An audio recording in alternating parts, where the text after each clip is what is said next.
Good afternoon. On behalf of the Farmington Area Arts Commission, welcome to the 6th edition of the Art of the Matter Career Workshop. It snowed a couple of days ago, but we're going to advance forward and say it's spring in Farmington and Farmington Hills. And if you attended last night's award celebration, I left feeling like I just wanted to burst out and say the hills are alive with the arts. It was wonderful, and so thank you to the Cultural Arts Division for making this programming and such wonderful arts-oriented programming all year long happen in our communities. When we think about spring, spring is a time of awakening, new beginnings, the greening of every blade of grass, those early flowers that poke their heads up and say, is it time yet? Is it time to blossom? Is it time for a sermon of colors and enrichment? Unlike any other season, spring reveals its majestic qualities. It washes away with the rains. It washes away the old and nourishes the new. It's spring in the hills, and we have such magnificent voices with us today to kind of shatter those myths, those dark days of art really doesn't matter, does it? I can never really be an artist, can I? Yes, you can. Creative Many tells us that in Michigan alone, that in 2017 there were over 88,000 jobs and over $4 billion in income raised for those that said, I want to dedicate my life to the arts. And so today we're celebrating spring. And I should say this too, for the 6th edition, we are told by Hallmark that the symbolism is through, the traditional symbolism is through candy and iron and wood. Now, I don't know how many of you understand today the symbolism of what iron brings tomorrow. Some of us will be engaged in the Iron Throne, right? Who'll get the throne? We're Game of Throners. Already. But we do have a little wood and a little candy to pass around. We'll start this way and oh darn. Move that. Move that.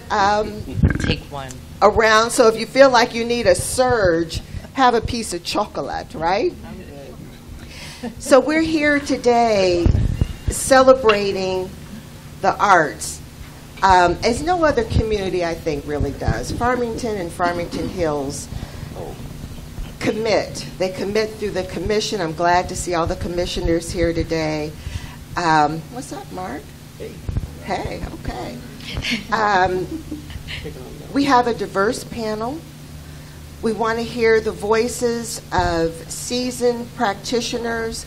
We want to understand their stories and hear their journey. The good, the bad, we want to hear it all. We want you to be engaged with us, to ask questions, to cross that bridge from imagination today to reality, to say that I too can be an artist. I too can captivate an audience with my photography as Lisa Ference does. I too can have people bowling over on their sides from laughing so hard as our comedic genius and actor Mark Boyd takes us on that particular journey.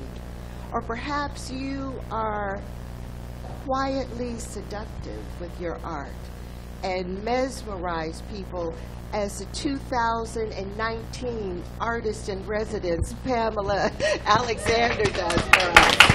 Woo-hoo!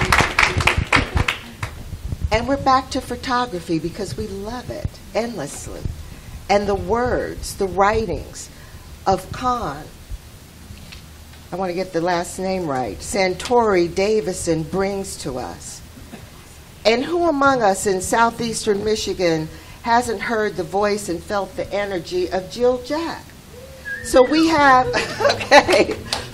we have an astounding pool of talent to draw upon. Today is the day to listen to their voices and to hear their stories. So again, on behalf of the Farmington Area Arts Commission, welcome to the 2019 edition of The Art of the Matter.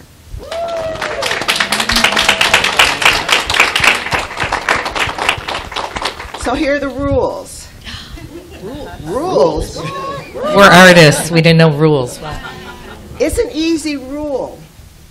Speak from your heart. Be spontaneous. Be honest. Be a little controversial if you want to.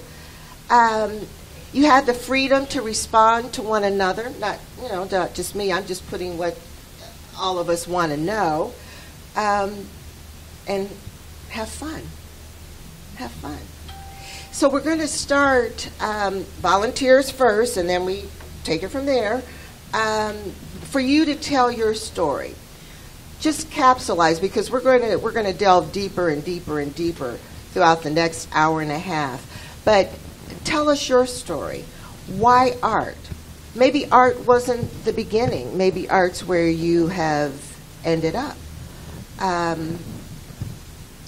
Who wants to go first? Okay. I volunteer, Pamela. Well, Jill volunteered, so we'll start with you, Jill. Tell us, as a musician. I'm already in trouble. I actually, I was a middle child of 5, and from a young age, I always had a plan to be a nurse. I was always going to be a nurse, and then I actually worked in hospitals for a really long time. Loved the energy. I loved helping people. And then I went to college and realized I hated every class I ever had to take. So I dropped out, and I've always loved singing. I was singing since I was a little girl. But in my house, the art wasn't a choice for a career. It was fun, but never for a career. So I kind of fell into it, I guess you could say, and realized that this is truly what helped my soul sing. I mean, no pun intended, but I still had to break it to my parents, and they weren't too excited about that. But I told my dad, well, if I fail, you can be the first person to tell me so. And I said, but I'm going to look at the world as my oyster, and I'm going to find the pearl. Well, he was a doctor, so that little drama thing didn't work for him too well, and the room got real quiet, and he said some words that I can't say on camera, and I realized that if I needed support, it had to come from within. The belief had to come from within. And 6 months later, I opened at DTE for Jethro Tull, and I gave my dad front row seats from there. It's just been fun. There's a longer story there, but yes. Thank you. You're welcome. Pam? Sure. Hi. So I would say, from my point of view, I had a little bit of a roundabout way of getting here, maybe. But it started when I was small, just a love of drawing and painting. And both of my parents had an artistic background. My dad was in advertising. So at like 5 years old, he started teaching me perspective, color theory, the proportions of the body. Shading, everything else. And it's so funny, I would take my artwork to my mom, and she would always say, oh, beautiful. And I do this with my kids and grandkids, but my dad would always critique it. So I learned to respect that from my dad. But I carried that love of art through the school years. And then it took like I finally graduated from college when I was 40. I went to one college and 2 universities. And in the meantime, I tried to do everything I could to have a job in the arts. So I hand-painted blue jeans for a major department store. Years later, I designed men's ties. I got a job in advertising, and I was a technical illustrator, key lining and page layout. I finally graduated, and I taught art at a private school, kindergarten through 9th grade. And I went into business with my mom doing antiquarian prints and primitive folk art. And finally, and through all of this, I maintained a studio and was trying to build a show record. And so I just tried to do everything to keep the creativity going. Persistence is basically the name of the game. But if it's your passion, there's no way you're not going to do it. So, all the rejections or acceptances or whatever it was, you just plug on. Finally, I became a yoga teacher, and that's basically what I've done for a long time. But the art, I've also maintained a studio and just, continue my work. That's it. Thank you. And now you're the artist in residence. Yeah. Woohoo! All aspects of that journey led you here today. Yes, and we're yes. grateful. I'm grateful. Thank you. Hey, Mark, you volunteered. Why is everybody Pam, looking why at don't you me? go next? All right, fine. Before we get started, I do want to thank you guys for showing up today, because otherwise we'd be just talking to an empty room. And thanks to the Farmington Hills Arts Commission for inviting me and putting us in this room with a mirror so it looks like there's more people. It's a very good idea. My name is Mark Boyd. I'm an actor and comedian, and I don't know why I'm here.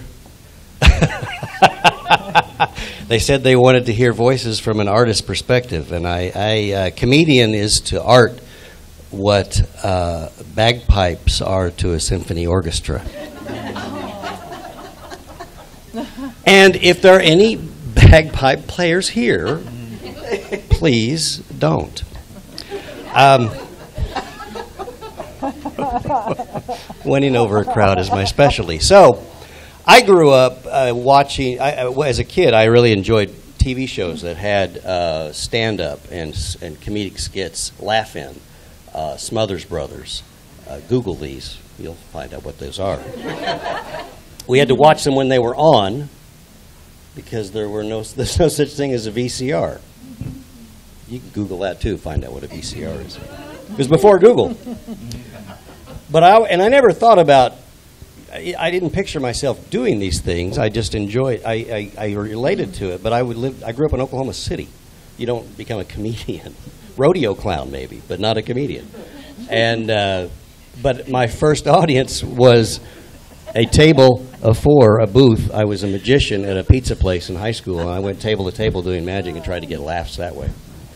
But then a comedy club opened up in Oklahoma City. I went to their open mic night just to watch, and it was horrible.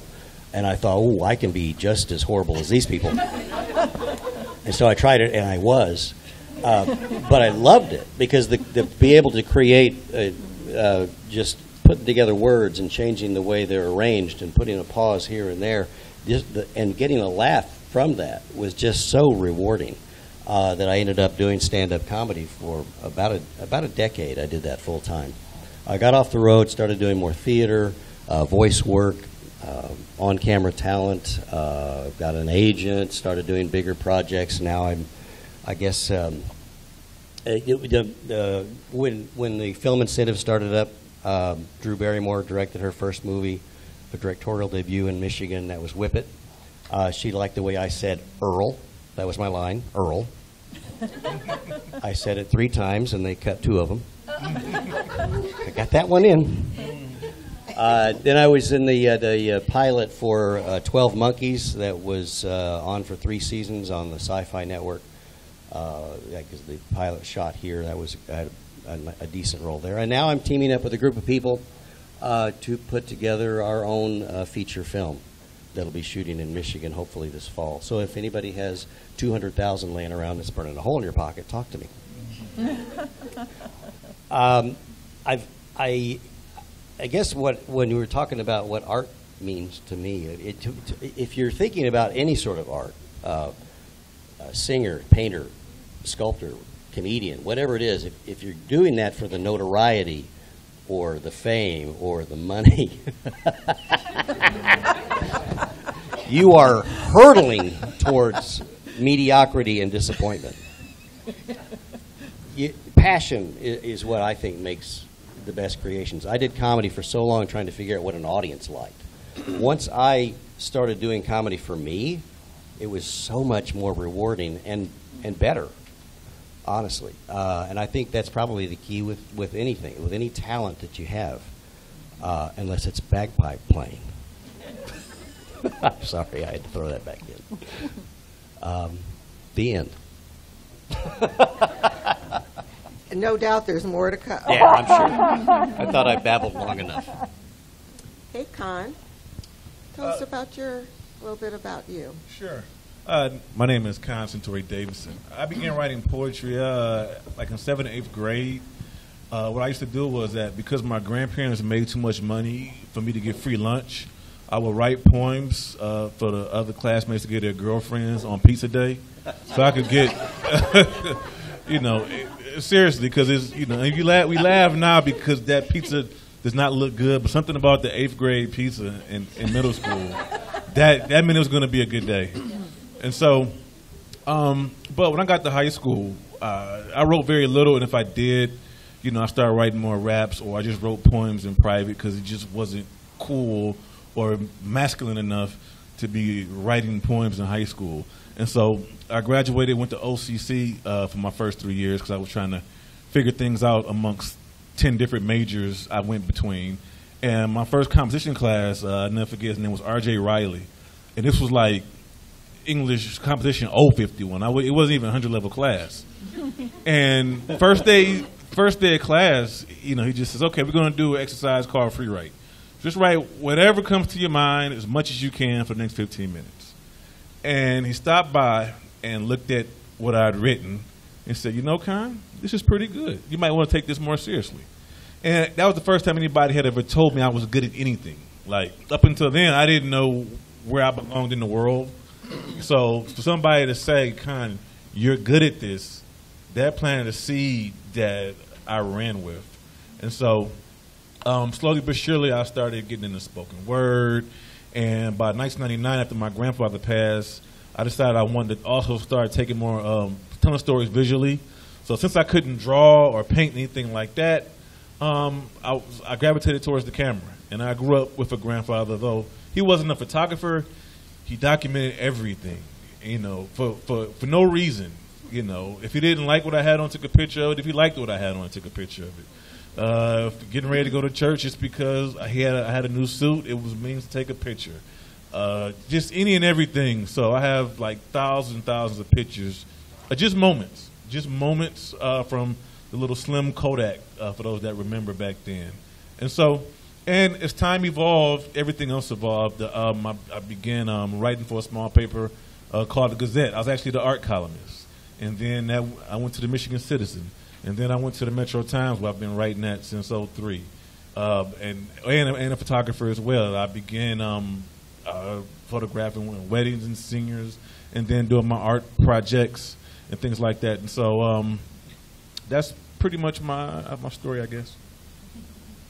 Thanks for sharing it here. Lisa? Yeah, I guess I'm the last one.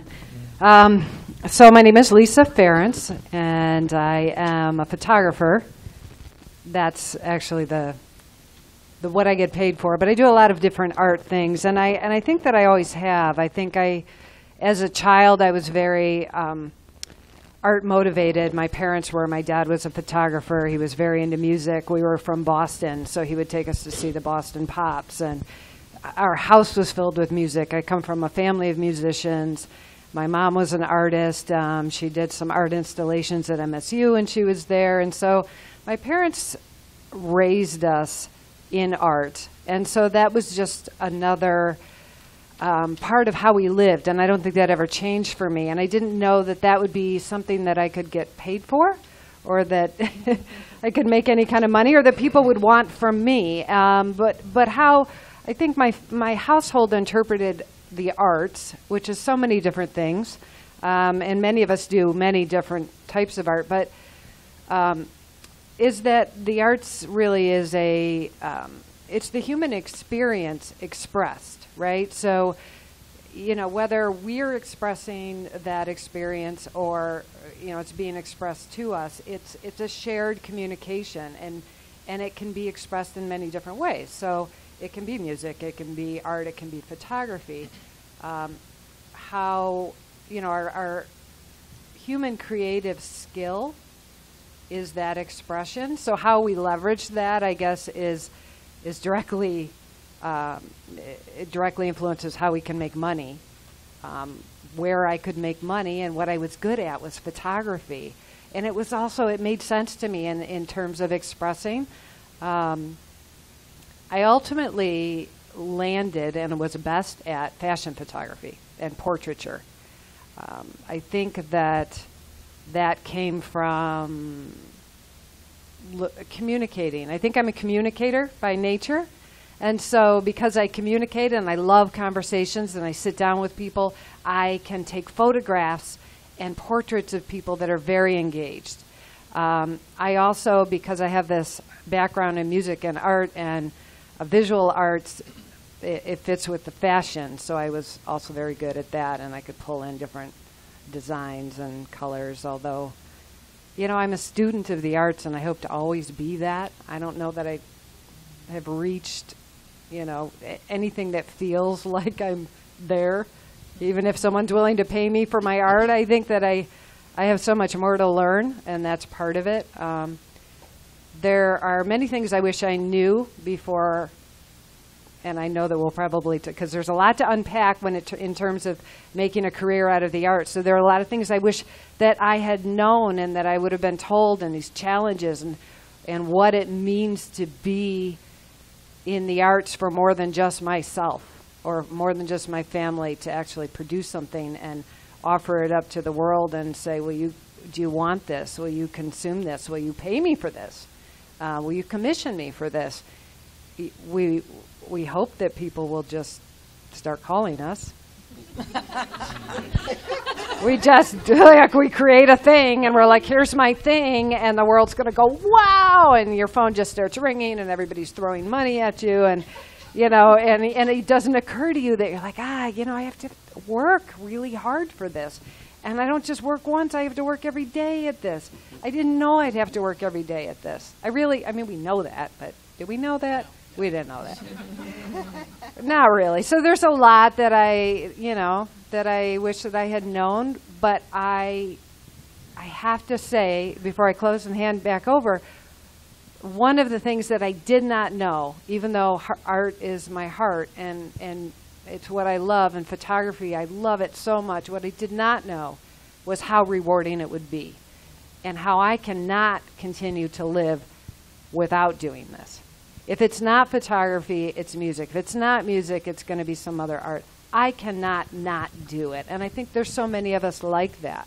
I think the humans are wired for that. So the challenges are there, and I know we'll talk about those today, but those rewards are as well. And so that's the discovery. That's what my takeaway. And at the end of those hard days, that's what I remember. Thank you. Let's follow up on that. So what is that advice? What did you think about? What would have made a difference for you? What would have wanted to have known? Maybe perhaps earlier versus later in your decision-making process to say, hey, this is what I want to do. This is my passion.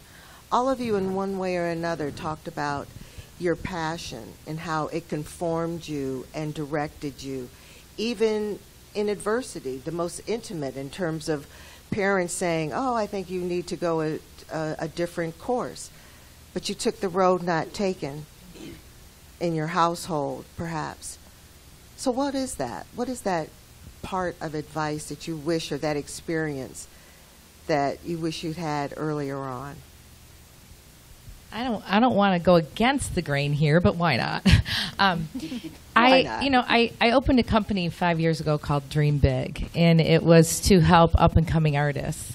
And my original goal was to help people kind of dodge the bullets I didn't get to dodge, those bad managers, the people that promised, write me a check for $5,000, I'll make you a star, those kind of things. And as I was doing that and thinking that, someone had said to me, yeah, but those experiences made who you are as an artist now.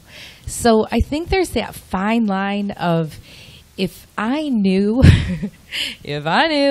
everything that I had to go up against, or the rejections, or the constant self-feeding to make sure I have enough perseverance, if I knew that ahead of time, I can't honestly say that I would believe that I could get through that. It's been 25 years of a career for me, and it's been up and down. And I remember the first time I got a slew of Detroit Music Awards, and I remember feeling like, man, this is it, I made it. 44 and counting? Well, 44 and counting. But this was when it was only like 3. So, and I just remember an attorney came up to me, an entertainment attorney, and he said, somebody said, man, look at you, your career's like flying. And he said, I'm just going to give you advice. He said, a good career, and you have to understand, a very successful music career, it's never straight to the top. He said, you better remember the highs, because there's going to be lows. And when you're in the lows, you can go, okay, but remember, you had that day. And then back and forth. And so, and the lows actually are what fed my music the most. I wrote better when I was depressed and exhausted and like feeling deflated. I mean, I told my second husband, excuse me, but I said, do something mean to me because I'm too happy. I can't write anymore.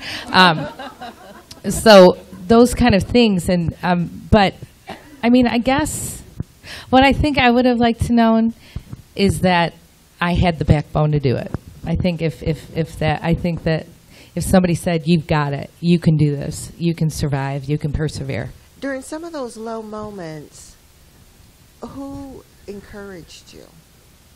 Was there someone that unequivocally you could go to help ignite a new spark and to keep you, what's your song, running?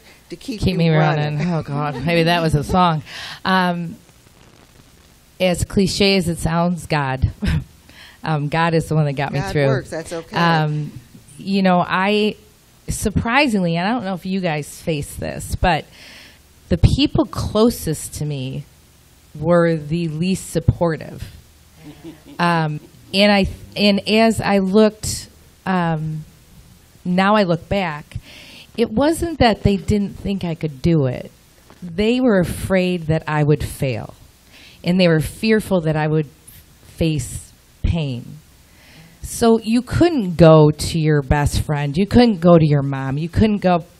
I remember one time I was so sick, and, I didn't want to cancel a show. And my dad's like, it's not like you're playing Carnegie Hall or something. You're not Frank Sinatra.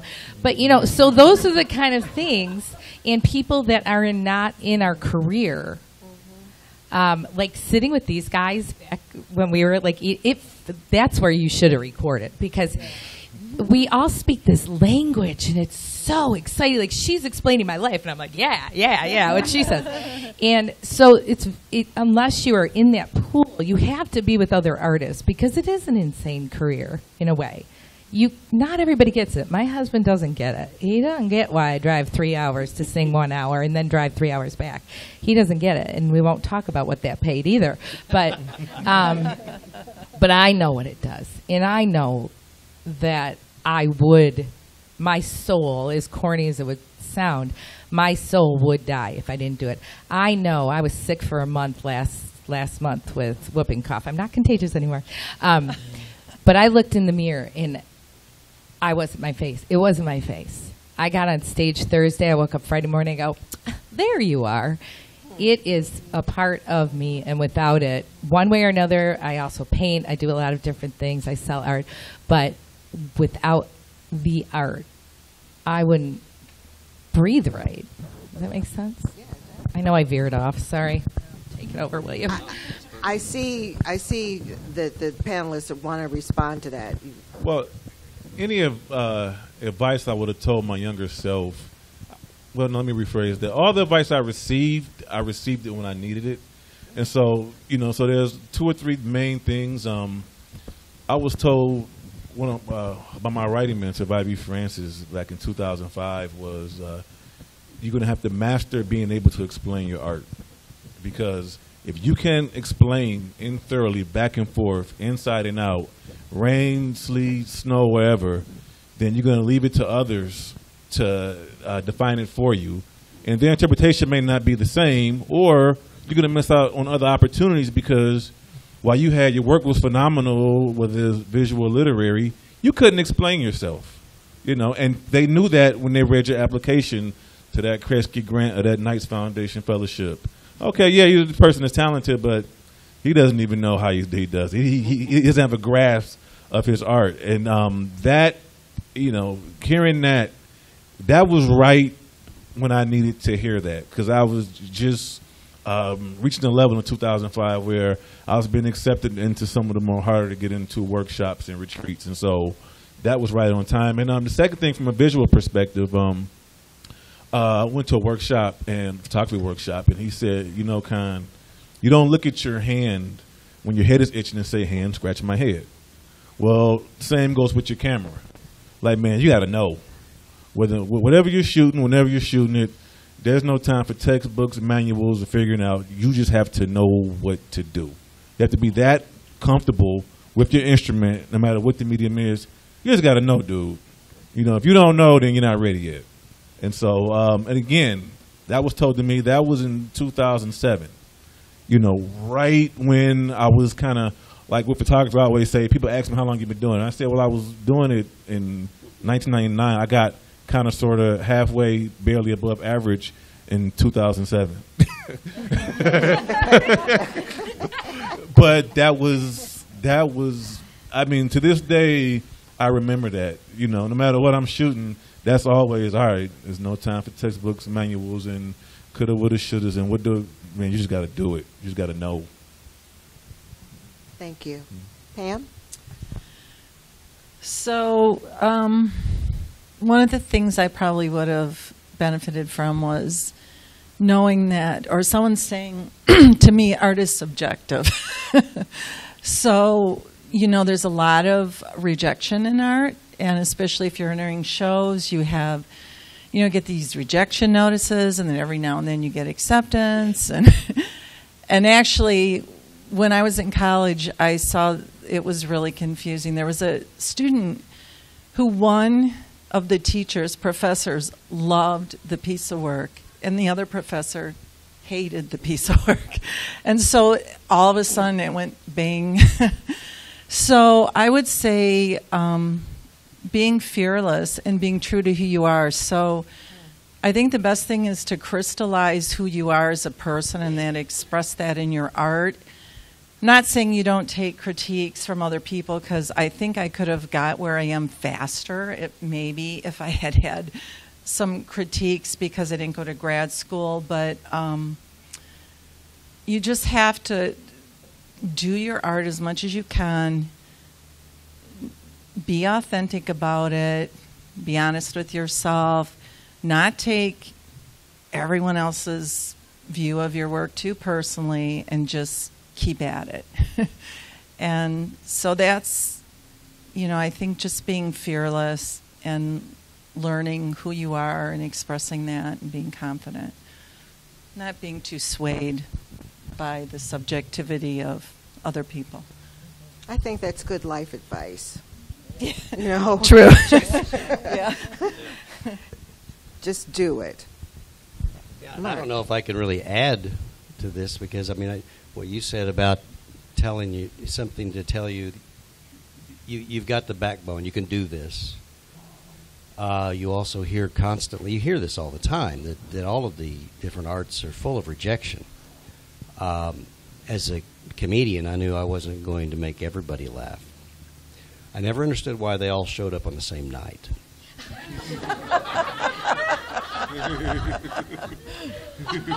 But it's a creation of art is such a dichotomy, because it's this very intimate thing where you want to create something that is, it's the way you picture it. It's you get the reward of what you have done, what you have created, and yet the validation is when you release it, and hopefully people like it. So it's just this. It's a weird situation. But the fact that not everyone will like it, and then other people will. I think that's still keep in mind. Just do what you like to do, what your passion drives you to do. Thank you. I can add a little bit. When Pamela was talking about, hearing no, it rang with me a little bit, and that's difficult because we all hear, as artists, we hear no a lot, and it's very easy to take that personally because it's an expression, whatever it is that we're doing, and we work very hard at it, and someone didn't like it. But it also reminded me that I had to learn, and this was a difficult lesson for me. I had to learn how to say no myself with my art, and that's not something that I was able to do for a very long time. It was one of my last lessons that I learned. I don't need to say yes to everything that is asked for me. People that are asking me to change my art, to create a picture that looks like this, that is unlike anything that I would have made, can I give them more time? Can I, give them more pictures? Can I do more edits? Can I do, what more? And I did not know how to stop it. And it was exhausting me, and it was costing me money, it was costing me energy.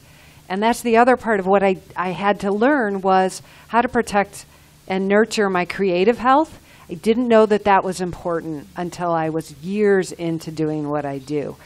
Our creative health, a lot of us find out that if we do this professionally, that there's a business side, and we're like, oh, geez, I got to make appointments, and I have to be an accountant, and I have to customer service, and I have to do all this. I didn't know. Nobody told me I had to do all this stuff. Can I just hire somebody to do this stuff? No, because you don't have any money.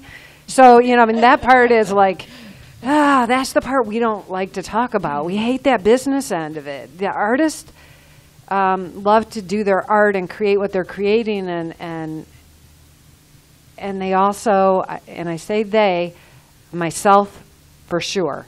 They can, my other panelists can agree or disagree, but creative health and nurturing, what I mean by creative health, I think, is, do I know what's important to me in my art? Do I know what workspace do I need? How am I maximizing my ability for idea, for growth, for creativity? Am I creating good workspaces for that? Am I surrounding myself with people and energy and environment that is good for that and promotes and fosters and cultivates that part of me? And we often don't do that. I think as artists, we neglect that. We're just producing, and we forget that we have to just stop and look again.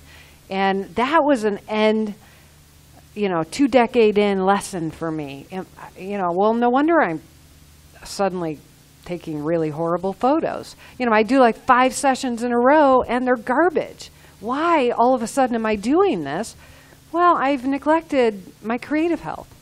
And we can't do that. And so that was a tough lesson for me. And part of that creative health was being sacrificed because I couldn't say no to all of the influences that the world, throws at us when we're, and that applies to life as well, not just creative life, but life. But it's a draw. People will draw and draw and draw and draw. And we really don't have that much. It's not a never-ending well. We have to say, no, I can't do this gig. No, I can't do this thing. I can't change this thing that I do.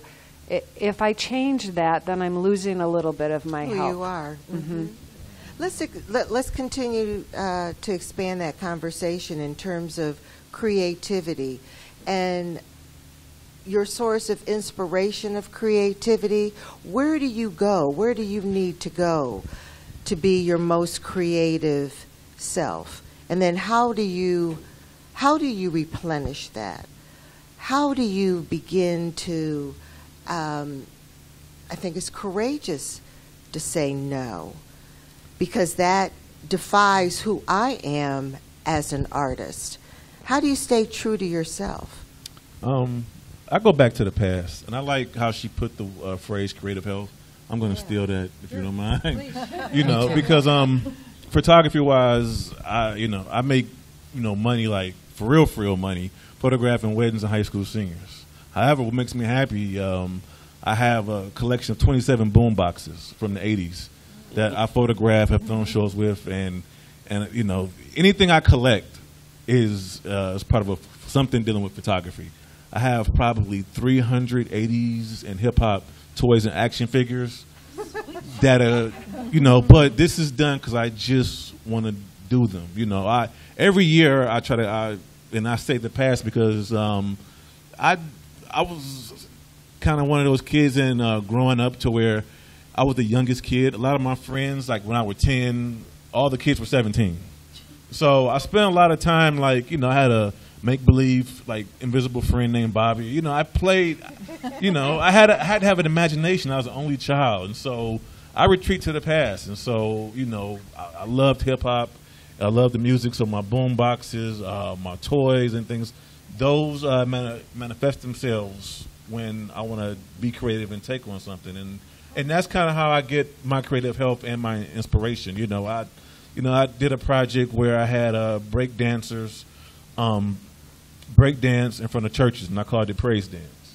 I think my brain thinks like that. I think what crazy can I do, and it's always generally inspired by hip hop and something from the past. And so just speaking of how I determine creative health, which really I really like. That's awesome. It's brilliant. I love that, and I'm going to steal it from you too, because I think No road. for me, I have 12 albums out now, and I really miss that first album experience. I miss that first time ever going into a studio, the first time ever really writing a song and thinking, could this possibly ever be played out? Could people like it? And you can fall into that comfort zone of what your fans will like.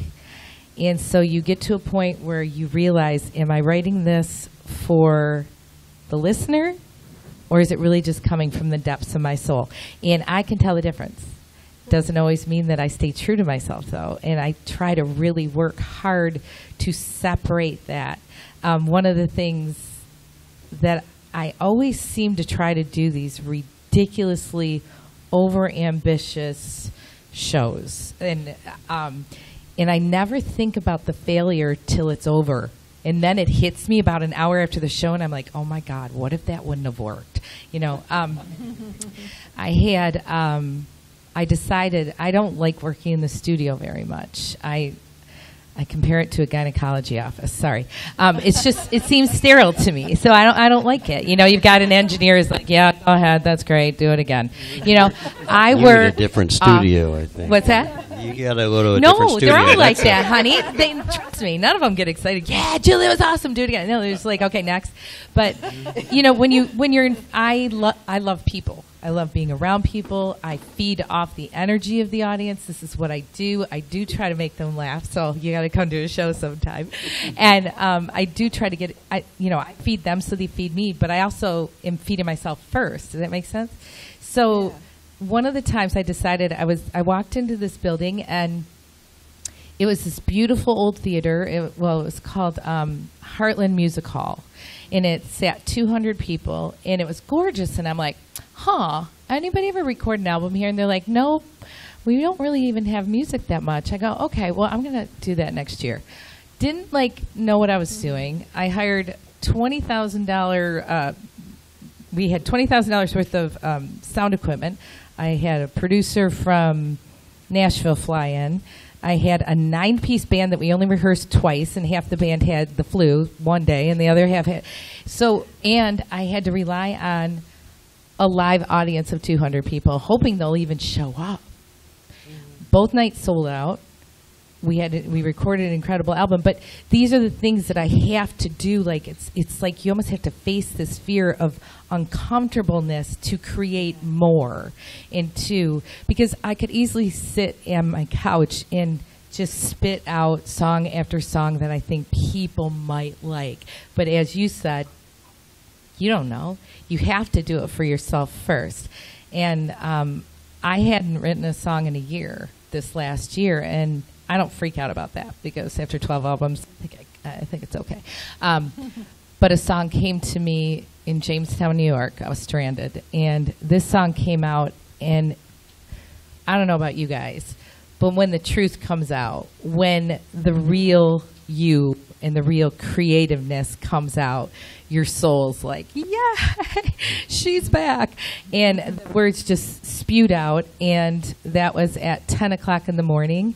And I had a show at 3 in the afternoon that was going to be live TV and live radio, and I performed the song, Nutbag.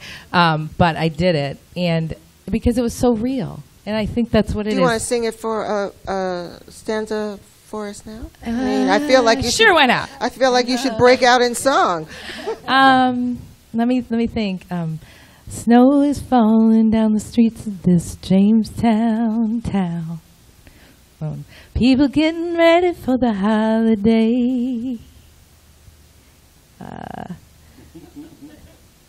I walk these streets, it's about being stranded, and it was Thank about. you. We love spontaneity. Okay, got it. I'm old. Oh, Thank sorry. you. Okay, yeah, done. We have any voices you want to add to that? No, but I absolutely agree with everything that Jill said. I mean, and I think that when we, I get inspired lately by deadlines, that are looming down on my head. Are they your deadlines? Yeah, well, my deadlines or other people's deadlines, or I had committed, and this is outside of my photography, but I recently committed to writing something for a writing group. And I'm not a writer, but I'm in a writing group, and I love it. I really enjoy it. I committed to writing something because I was going to show up. I'm not going to just be the idea person. I'm going to show up with some writing, and I didn't write anything. And it was like 2 days before, and I'm like, middle of the night, 2 a.m., I suddenly had an idea, and that's because I had this 48-hour deadline and this promise that I had to keep. And I had never written anything. I wrote a monologue, and I loved it, and I shared it with people, and it, seemed, now, to be honest, and I think this is an artist trait, I shared the idea. Everybody loved it. They're like, yes, do that, write that. I didn't write it. I have not followed through yet, but I have not followed through. There's still time. There's still time, but it's out there, and I think, but that is part of the process, right? Is that, and it's not just that I'm a photographer, so I only study photography. When I study, I'm gathering tools to improve my skills. I'm gathering what I need to do what I'm going to do. In order to be creative and grow and have ideas, I need to explore. That's how I work. So I'll explore through writing and reading and other things that I'm not as good at. I may pick up the guitar and play a song that I like. I'm like, what are these notes? Let me see if I can figure this out. And it's horrible, but it's a thread. It's a thread towards an idea, and it works for me. But oftentimes it's the middle of the night, 3 a.m., 2 a.m. What is it about 3 a.m.? I don't know. I was there last night. That witching hour. Somebody call me. I'm always up. It's a deadline. Mm-hmm. Yeah. But don't you feel, too, that, I don't know about you guys, but, if I only had one thing to focus on, like you said, photography, or, but if I only focused on writing my song or writing songs, I think I'd beat it to death. And so I paint note cards. I have my own company now. I have a radio show. Everyone's like, oh my God, you've got so much. But there's so much creativity. You got to get it out or you're going to get sick. Anybody feel that way, or am I just crazy? No, it could be two things. Way. Like that? You said I was crazy. I said it could be two things. Why not both? Yeah. It allows for a rest.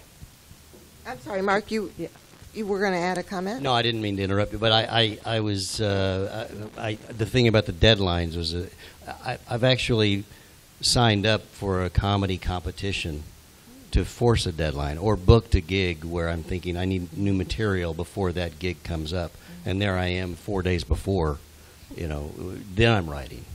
But it does, that pressure does put a lot of impetus on the creation. But it's also, you mentioned just how do you, I'm not sure how you phrased it, but I got the idea, is like how do you rejuvenate? How do you, where's the muse? And I think it's, if it's something where you're just not in you get out of the habit, it just, everything feels wrong. There's no passion in life at all at that point. To be around other creative people makes a huge difference. To collaborate on a project makes a huge difference. I've never been one to just sit down and at a certain time every day and write. But because you just kind of have to keep your eyes open for the inspiration. But if you get out of, for me, if I just don't practice it, that's where I lose the inspiration. I have to almost force myself to get back into the game. I think if you, for me, if I don't have any inspiration, but I just start playing around with the medium, and it's intuitive, it may or may not come. But it's one way that I can, start the process. And then a lot of times my inspiration will go horribly wrong, and then it will veer me off into another inspiration, so it builds on each other, and I develop like processes that way. And I used to overpaint and wash and scrub, and then I'd get layers, and then I'm like, oh, this is cool. And so it was also a learning process. But just to do anything, just play with your medium, even if you don't have an inspiration to begin with. But everything is an inspiration in life, I think, for all of us. So, yeah. Thank you. Students always ask the question, what role does education play in your particular genre of the arts? They're at a point where many of them high schoolers who are getting ready to graduate, some have been encouraged to attend like the Center for Creative Studies or going into the to the arts. Some not so much. Your story. What role does education? I know some of you have said, oh, I had a formal education. Others have been experiential in terms of how you've collected your experiences and play that out. So arts and education and students, what advice would you give them? I'll take a stab at this one first. I think in regards to education, it's very, in my opinion, it's very medium Pacific. Like, for instance, I have several writer friends that have MFAs. I didn't pursue that route mainly because I didn't have a desire to teach on a collegiate level, but I was still able to get a poetry book published and win fellowships, so I felt that I didn't need that component. I didn't need the extra education for that since I wasn't going into, like I said, teaching on, right. And so, and even photography, I think I went to CCS for a semester and dropped out, and actually dropped out too late, so I still had to pay for that semester. Yeah, that was a heck of an expensive drop. Boy, let me tell you. Yeah, that was a lesson learned. But the main reason, I wanted to photograph people, and at best when I'm behind a camera, I like documenting things, and so I just thought, okay, for what I want to do, I can do this. I had a mentor, like, I know how I'm going to get this done. I don't think I need, to spend whatever amount of money it would have cost and the time to go there for that. But at the same time, I know people that's into product photography or in the fashion photography or a lot of people in the commercial photography. That was a very, very strong component. I think if anything, the education I feel would be more crucial in high school. You know, I remember my drama teacher and the projects we did, and how those was one of the few things in 7th and 8th grade that stimulated my creativity. I didn't have too many classes like that in high school, and so if anything, I always felt that component is needed more so 7th, 8th grade, high school for kids, because a lot of times with art, kids, you stumble on it, and I wasn't necessarily the most athletic kid, wasn't good at football or basketball. So like I said earlier, trying to find something I'm good at, and so without a nudge in the form of a teacher, I would have never found anything. So my only what if is that what if I got that nudged earlier? Would I had been more far along a little earlier because somebody told me when I was 14, Con, you should be writing. Let me follow up and ask you this question. How do you, without the formality, if you will, of a classroom environment, how do you stay current? How do you, for tools, instruments, the implementation or disbursement of technology in your work, how do you, in terms of your own educational journey, how do you stay current and incorporate that into your work, into your art? I try to stay connected within a writing and visual arts communities. I have sets of writers who I have established rapport and groups with, online and offline, that I try to meet with as regularly as my schedule permits. And same thing with photography. I have my wedding photography peeps and groups, my art photography peeps and groups, and just staying current and just in the mix of information, and the memberships and groups, Professional Photographers of America and writers, just staying abreast of what's going on, and I'm glad you brought that up, because one of my biggest gripes to your previous question with education, and specifically when you get within literature and poetry, literature can never be fun in school from consuming it, because we're studying a bunch of dead people. I mean, seriously. One of my biggest nightmares still haunts me is having a final exam on Wordsworth and Keats, and I could not relate to Wordsworth and Keats.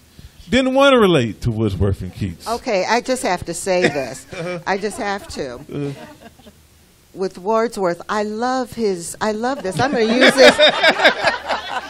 I'm going to use this right now and say, and most of you, I hope, will agree that his quote when he talks about, because he was a naturalist, and when he talks about nature never betrayed the heart that loved her. Can't we all relate to that? And it's spring. Look at his face. In the hills. He looks like he you still had to can't use relate. Wordsworth, didn't you? I'm sorry. Like what? You said that, and my mind just know. went to a It's different true. place. I really. Do you have your camera? You got to get that. I mean, from an appreciation standpoint, but just from a kid that's trying to be sparked to write. They never teach anybody that's actually currently writing about things that relate to them when you're in elementary and high school. And so But didn't you learn from certain things that you read? I mean, I know that things that I read, which I just want to point out that my 7th grade teacher is here. She walked in, and Sister Eloise from Our Lady of La Salette, say hello to her. But Hi. I mean, I know that when I read poetry or books, whether people were dead or alive, I really never noticed if they were still alive when I read them. But there was something that moved me, though. So that didn't happen to you at all? Don't you think that somewhere subliminally that might have got in your psyche somewhere? no, Yeah. not at all. No, it wasn't until I got as far as just want to indulge myself and get all these books and read, when I have found people that were reading about experiences that were related to me or my parents or things I could relate to, that I could kind of, it's kind of like the hook that reeled me in. Okay. I'm like, and then I went back to, some of the more, deceased writers. Please We'll listen to my records encourage you before I to- die. expand your artistic educational endeavors in that direction. And you know, one of the recipients last night was the Farmington Public Library. Yay! Yay! I love books. libraries. Thank you so much. This end is chomping at the bit to add there. No, I'm just enjoying it. I am enjoying this panel very much. I love all of you. I think in terms of, I'll answer your question. I don't have anything to add to, but formal education versus just life education and how we stay, you know, it's an everyday research for me and with my photography and ideas and what, you know, visual ideas. So I'm constantly looking. We have the internet now. You know, there's a never-ending supply of what is happening, and it's moving so fast. And it can be overwhelming as an artist. You don't want to be too influenced because you want to hold on to your, you know, your own direction. But there's so much out there, and I you know, I'm not a gearhead, so cameras are not, you know, equipment, and I'm not a gear person. I don't know, and this is true.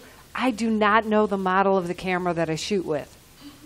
You know, I'm a skater as well. I know the skates that I skate on, but I don't know the camera that I shoot with. I don't know the model. I've probably got a few of them. I don't know any of them. I know they're Nikon. People ask, what do you shoot with? What lenses do you shoot with? I have no idea. And it doesn't matter. They're tools to me as long as if I'm accessing the knowledge and education and tools that will get me where my vision is. Will what I have, this information, this study, this equipment get me what I'm after? Then I'm satisfied. It's easy to go overboard. I could buy camera equipment until I lived on the street in a box because it's out there. I mean, like, you could just keep buying and buying. I need to have these lights. I need to have this equipment. I need to have, like, all this stuff. I'll be a better photographer. And I've done it.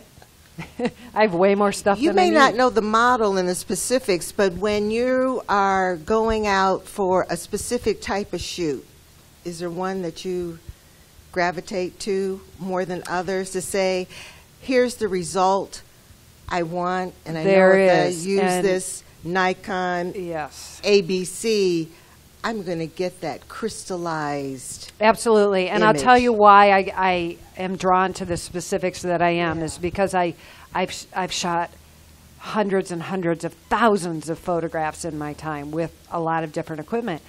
I know which one gets what I want. I have, like Con said, you know, you get out there and you do it, and that's how you learn. You have to know your manual settings in your camera. You have to know what your camera will do, and you have to be able to use it.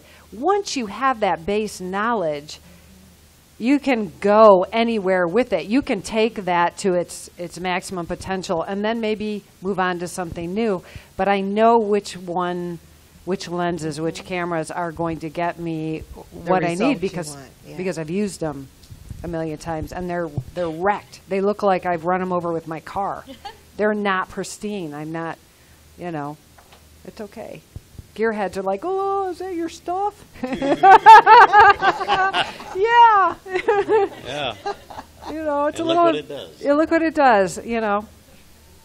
I think that's where education can play a role to a degree. It's, you know, just a formal education. Even though I'm kind of with you, you know, when you're 11 years old and trying to read poetry, it's not inspiring. But at the same time, that lower level of formal education makes you a more well-rounded person. It helps you. I think education is important enough that if it teaches you to be curious, because you shouldn't be saying, I graduated, I'm through with my education. No, you will never be through with it, especially if you want to pursue a creative direction where you're always learning tips, little tricks, little things. I'm thinking about, you know, when I've taken acting seminars and I hear somebody make a comment, like, oh, okay, that kind of clicks with me. But so that curiosity needs to always be there. Be ready for more education in that area. But it's also You can have someone who knows that camera inside and out and can't shoot worth a darn. So it's not just education, right? There's got to be that gift there to start with, I think. Otherwise, it just loses any soul. Pam? So, in thinking about this, there was a point in my life where I was considering graduate school, and then I thought, no, I don't want a whole bunch of people standing there telling me what to do. I know what I want to do next. But now, so there's a bit of variance there. Now I'm looking back, and I realized that a good teacher would have pulled me out of me sooner. So I feel like it depends on the teacher. And I went to an artist talk in Detroit last week, Collective Detroit. It was a tribute to Snowden. I just had a mind blank on her first name, and I just said it to myself. Gilda Snowden, yes. And it was all the people whose lives she had influenced, and how she had bettered their path, their creativity. And I thought, so now I'm older and wiser, hopefully in some ways. I see that a teacher could have been of benefit, but it has to be the right teacher. Right. Not every teacher is a good teacher. So, yeah. Thank you. We have debate with my bands that I work with. I'm surrounded by incredible musicians, and I'd say probably 80% of the musicians that I work with all had schooling, very, very well educated in music theory. I never had music theory. Everything I did was by ear. From the time I was 7 years old or 8 years old, I had a guitar, and I would put a record on. This was before vinyl was cool. It was the only thing we had was vinyl. And I would put it on the stereo and tune my guitar to whatever song I wanted to learn. I couldn't do that now if you begged me. There's no way. But I know that for me, in some ways, and we have debates all the time at rehearsals. I've had some of the guys be like, why didn't you get theory? Why didn't you go to school? Why didn't you? It just wasn't my thing. I don't know if I would have retained it. I might have, though, if I would have tried. Something else could have come out of me had I done it. My smart aleck comeback is, how many albums have you written? So it's that was my defense mechanism. But the bottom line, too, is that I know for them it's so natural to know where to go next in a chord progression or something else. But in the same sense, I've had someone say, well, you can't go to that chord now. And I'm like, why not? Well, because you can't. And I'm like, oh, but I just did. And the funny thing is one person will say, that's so weird that you go to that D minor. Why would you go to that D minor? And then the next musician who didn't have theory go, man, that D minor is the best thing in that song. It just punches you right in the gut. So I think there's a fine line between education, and I do believe that it really is on a person-to-person basis. I think some people are better naturally learning, and some people, and some things may take longer because we don't have that education with us. But I also know that some people with theory are geniuses, and you're like, oh my God, I'd love to have that much knowledge. So I think it's a fine line. There was a quote, I wish I could remember who it was, but I saw it recently too, that you have to learn what the rules are so you know how to break them. And in art, that's more important than ever, I think. You don't want to be constrained by the rules, but knowing them is fine. Yeah, I feel that some of the theory guys are restrained by it. Right. And because I don't know it, I have no restraints. I kind of like that road better, personally, but that's just me. I'm not telling you not to go to school. Go to school. It's another way of being fearless. Oh, I'm fearless. I always put the cart before the horse. I jump without the net. That's me. That's the way I live. I'm sorry to do this, Con, but I think you also, very dead. I think you, but very much alive, too. I think you mentioned Yeats, and on education, I'm sorry. I'm so sorry. I just have to. This is the last time I'm going to do this. But he too, as a wonderful English poet, says that he instructs us that education isn't the filling of the pail, it's the lighting of the fire. And we all want to be ignited from wherever our source of education comes from. That's the last time I'm going to do that. Okay, so. But he didn't fall asleep, so that's good. Chocolate, anyone? I was just thinking. Anyone need chocolate? Sleeping? Let's continue to talk about art. And someone, I think it was you, Pam, that talked about communities and the influence of art. So we know that for each of you that art is transformative and that you use it in a transformative nature in terms of how you shape beliefs, how you change the world with your artistic endeavors. So share with us, you're not. Share with us. No, great. So share with us from your perspective how your art has been transformative for others and how through your particular genre you're changing the world. Are you talking to me? Everyone who sees one of my shows, they're enlightened. It changes their lives. Empowered. Oh, That's our I've goal. gotten so many fan letters thanking me. You bring joy, though. Well, yes, I make fun of that, but I actually think that the things that I do, whether it's comedy or acting, the things that are most rewarding are the things that can have the biggest impact upon the viewer. If all it does is bring them happiness and brings them a little bit of step out of my life for a little while and watch this, or makes them think, or anything that can have an impact on them to change them, I think is beneficial. It's one of the driving factors for what I do. It's not just for me, because I want that sort of, I don't know what to call it. I want that sort of impetus on that impact on the world. If it's just in a small corner of it, that's fine too. But helping people think or feel. I do it subliminally. I do. I've had people like on Facebook say, you should talk about your politics. I'm like, sorry. And there's some people who should, if that's what they want. But I'm like you. When people come to a show, I always say, okay, we're in a room together. We're a bubble for 2 hours. Let's forget everything that's out there and just enjoy ourselves. But there are sometimes things that happen in the world that are disturbing to me.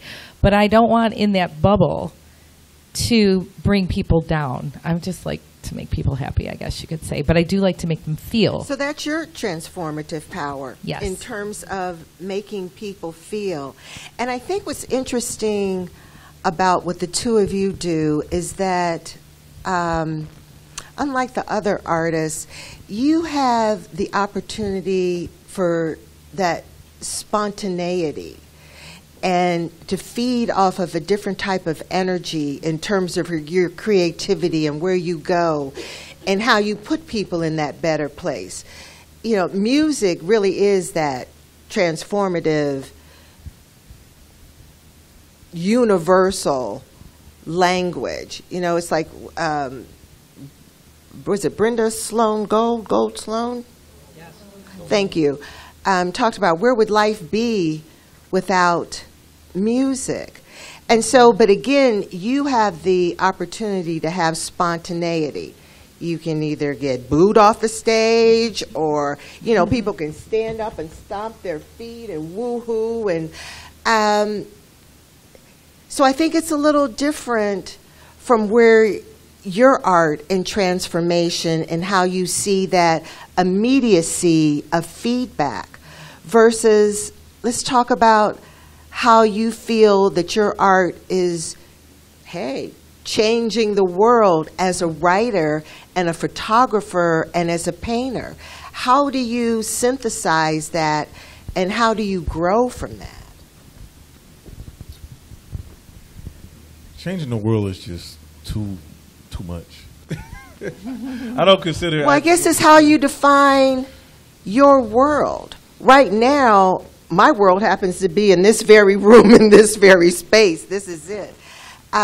It's how you define it.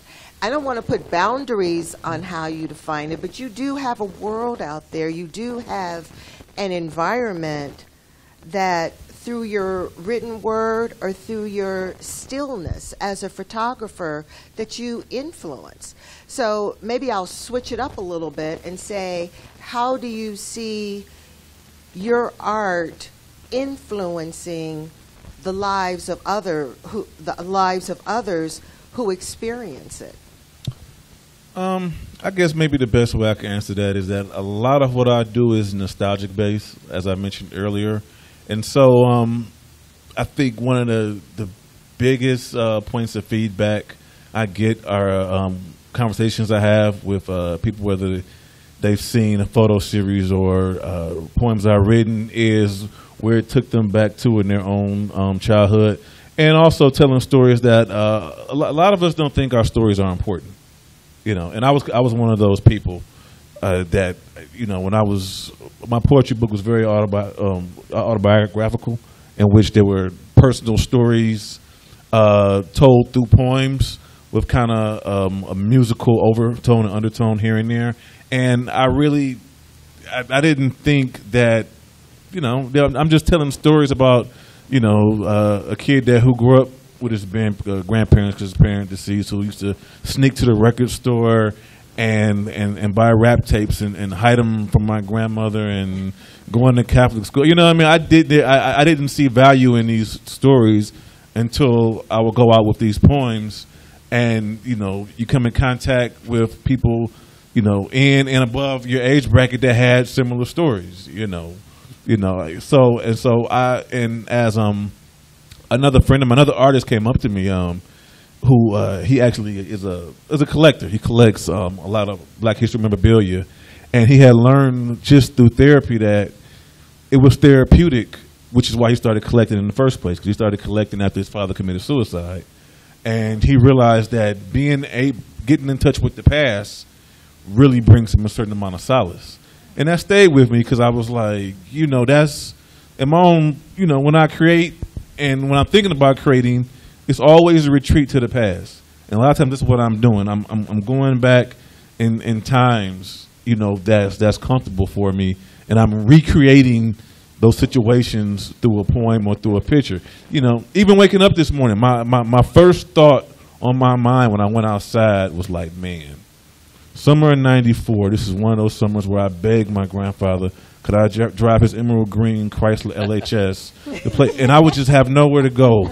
And I would play this Outkast tape over and over and over. And it felt so good to be alive at 17 years old in my grandfather's car with the windows down and just playing music. Just till $20 of gas I put in ran out, and I just go back home.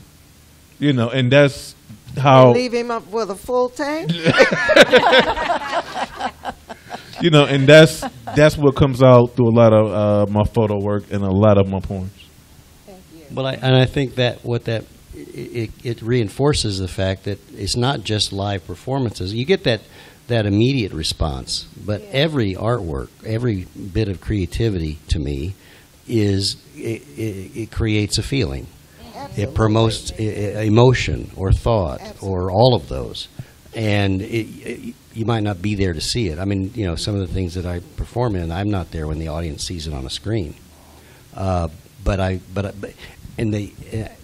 babbling now, but at the same time, some of this stuff, when you write a song or I write a joke, I'm not on stage doing that. So this is something you do privately, but then you do get that immediate. That's the nice part about the live performances. You do get that immediate response to say, "Okay, I was right. That actually worked," or "I think I'll toss that up."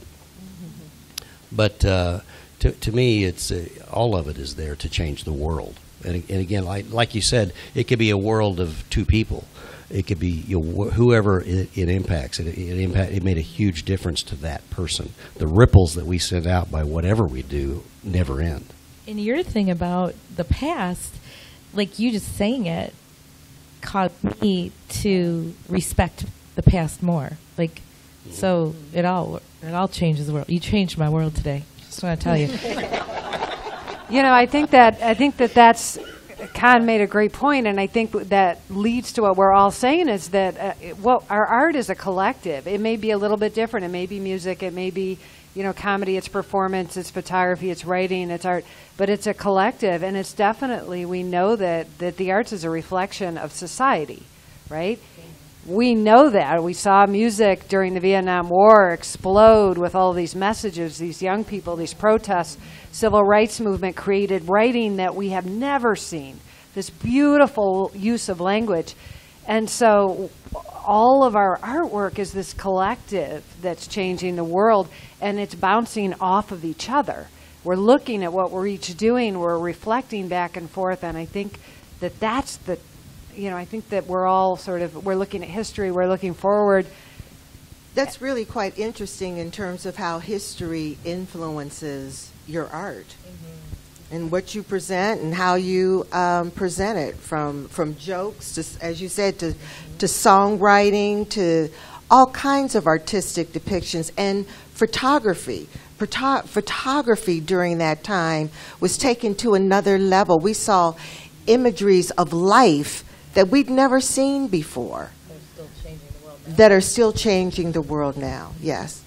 And still very relevant. I see these very same images, and we have here locally in Detroit. We have, in the last 2 years, really reflected back to the civil rights movement in Detroit.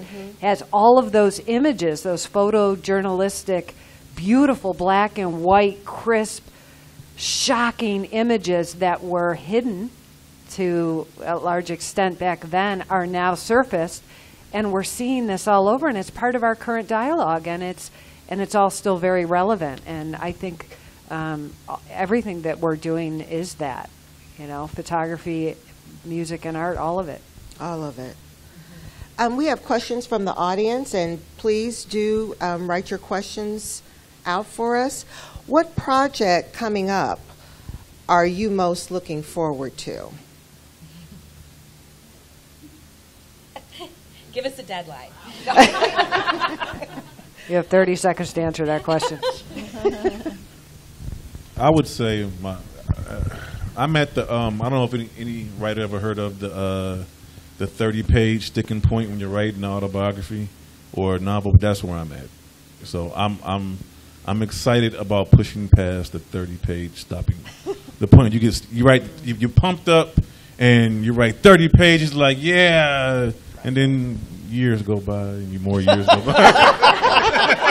Yeah. Not days, weeks, or months. Years go by. Years, yeah. We hope today you're going to leave here empowered and going to write page 31. We'll give you some Keats to go home with. I'm most looking forward to nap time. No, I'm kidding. I mentioned it briefly. The fact that I've teamed up with some people, we have a screenplay we've written. I think it's an early stage of a screenplay, but I'm looking forward to this because it's something that I am part of creating. It's not just a movie that I auditioned for and got chosen for. It's not somebody else's project. So I'm cautiously optimistic about that project. I think for me, it's I have two things, but one, I wrote a song when I didn't get, I thought I was going to get the Kresge grant. I tried to get the Kresge grant, and I just knew every way I was going to spend this grant, and I was all set. And then it came out that I didn't get it, and this is when I was ridiculously happy and not writing. And so I finally started crying, and I was excited that I was crying because I'm like, oh my God, now I'm going to write something. So I started writing this god-awful song, and I knew it was bad, so I stopped and I just sat on my floor, and I looked, and there was this beautiful piece of art that my husband had got me. It was just kind of this like outline of a princess with a crown, and I was like, like, her crown's crooked. And I'm like, crooked crown. And I wrote a song called Crooked Crown. And I didn't know what it was about at first. And by the end, I realized it was about a misfit. It was about being a misfit. And then I realized that misfit was me.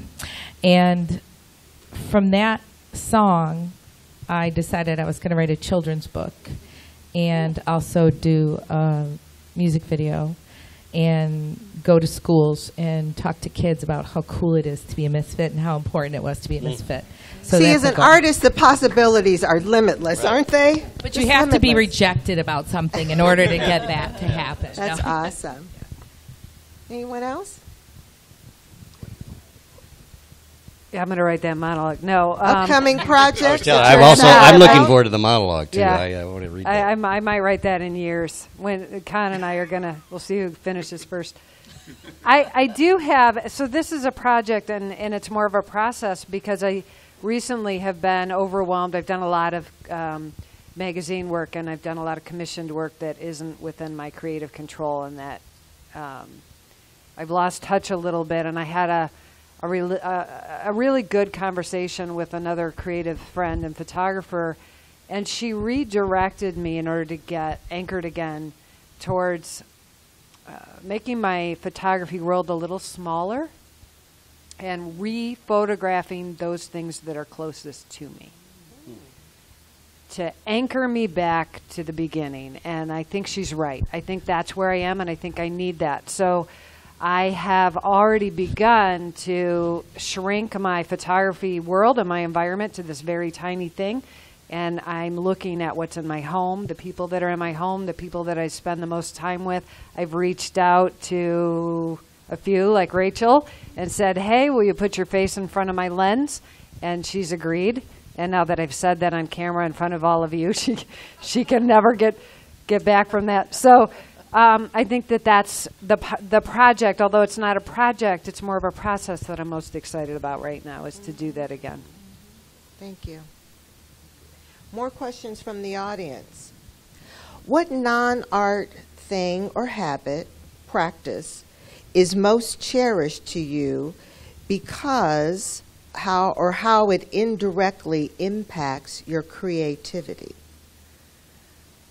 What non-art habit or practice is cherished to you? That's an amazing question. Isn't that a great question? It is, and I can answer that very quickly. I'm a skater, and that's the thing. Kelly's laughing because she knew I was going to say that. I am a roller skater, ice skater, but roller skater, and that's something that I get lost in. I do it regularly. It's powerful, it's strong, it's physical, and that is the thing. That's the thing that I go to and is a reset for me. I do meditation and journaling every day.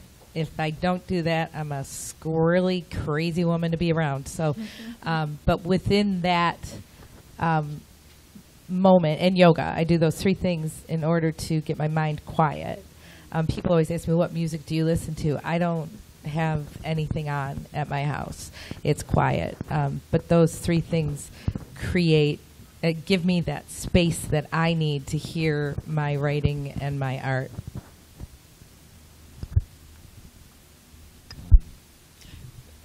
I would say my spiritual practices as well, and that includes yoga. And it's something that doesn't end when you're doing it. It's like awareness, presence all day long. And so that's basically what, fuels my creativity. For me, it's actually making coffee, to be honest. Okay. I'm there you go. Kind of a coffee snob, so I'm one of those ones that has like the airtight container with the coffee beans and the grinder. And there is such, I'll be honest, when I go to sleep, I look forward to waking up and making my coffee and drinking it. There's nothing more enlightening because I'm a morning person, and I generally become less and less effective in society as the day goes by. And so almost anything really, really good, as far as, especially creatively wise, I can wake up at 5 or 6 and the world makes so much sense for a few hours and a good cup of coffee. Man, I never feel as empowered as I do at 5:30, 6:30 in the morning. By 6 in the evening, you've read about 1,000 bad news headlines and whatever you thought you knew early in the morning, now you feel like it was, it's not going to work. But just that nothing feels that good. For many, early dawn is the sweetest part of the day. Yeah. I am curious, though, I'm a real morning person. Are you guys morning or night? Not a morning. I have about a 10-minute window during the day.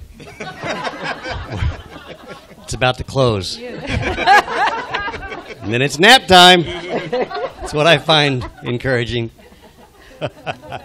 I've always been a night person, but out of necessity, I've become a morning person. That's me. So Yeah. I do love coffee so much. I look forward to the morning. Yeah, that Folgers is pretty good. You like that? No. I don't know if it counts because you said outside of art. Because I like to watch movies or a TV show that really gets my attention and it takes me out of myself. Mm-hmm. So, and I'm enjoying someone else's art at that point. Yeah. So that's my thing. I feel like I should be meditating. Or No, something. that's brilliant because I did that early on in my career. If I felt beat up from millions of rejections, I would watch Loretta Lynn's the movie about her life. Coal Miner's Daughter. I would watch that over and over again and just cry.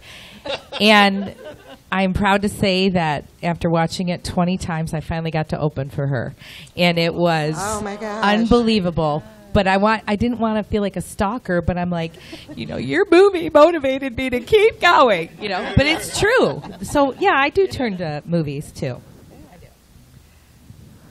Here's an interesting question. I'm gonna add a little something onto it for Khan's benefit. Yay! Time for chocolate. But more chocolate. Ralph Waldo Emerson writes that. Is he dead? He's my neighbor. No, I'm kidding. A century or so ago, that every artist was first an amateur. Every artist was first an amateur. So can you tell us about that journey, just, succinctly, about what was going on when you made the declaration, I am an artist? And use for us a few descriptive words to describe that when it was most exhilarating, when you felt as though you had climbed that mountaintop, when you were sailing freely on the breeze on a beautiful spring day. I am an artist. That happened for me yesterday. When I was awarded Artist in Residence, I was like, oh, I'm finally an artist. In all honesty, I don't think I'm there. I don't know if I'll ever be there. I don't. I think that and it's not necessarily insecurity, but I just feel that I don't know. My one friend always says, "Don't you? You've won all these awards. You've opened up for great people. You've done all that, but I don't know. Like I'm never totally satisfied. So I don't know if I could ever really answer that question." When did you feel exalted by a performance? Then describe for us a performance where you knew you nailed it. Okay, that one I can do. I can do that. So I remember. So when I quit my day job to do music for a living, right? And I had a friend who called me and he said, "Go to Bob Seger's management right now. They're looking for a background singer for his tour." And I had like my secretarial outfit on. I'm like, now? And so I walked in and his management looked me up and down. They're like, "No, thanks, we're all set." Well, fast forward 20 years from then. I wore the tightest black pants you could ever think of. And I knew that Bob Seger was going back on tour. And so I walked into their office and I said, and mind you, by this time I had a few awards under my belt, a few shows under my belt, and more confidence. My knees were shaking. But I got the gig to open for me at the Palace. And I will say that being in front of 20,000 people, people said to me, "Are you nervous?" And I remember being on stage so calm, and I said, "Hell no, I'm not nervous. I've been waiting for this thing my whole life, and I'm ready. Bring it." And to the point that I was so excited that after my show, I hyperventilated, got off the stage, and there was an EMS truck there just in case for Bob. Well, they gave me oxygen instead. So I would say that's a good one now. That's a good one. That's a good one. Thank you. I don't know if I ever actually made a personal declaration, but I know just as far as we talked about the word exalting moment, like it would probably have to be when I got the call that I had been awarded a Kresge Fellowship. Oh. Yeah. Because it was a different year.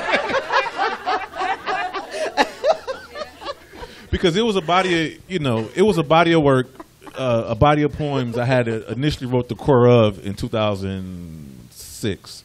And there was a big-time publishing company, I'm not going to mention the name, that held on to this body of work for 2 years with kind of the expectation that this would reach publication. And then after 2 years, they said, well, they didn't think it would be commercially successful. And so that was like getting stabbed in the heart and the back at the same time. And so I didn't touch the body of work. If I didn't write poems.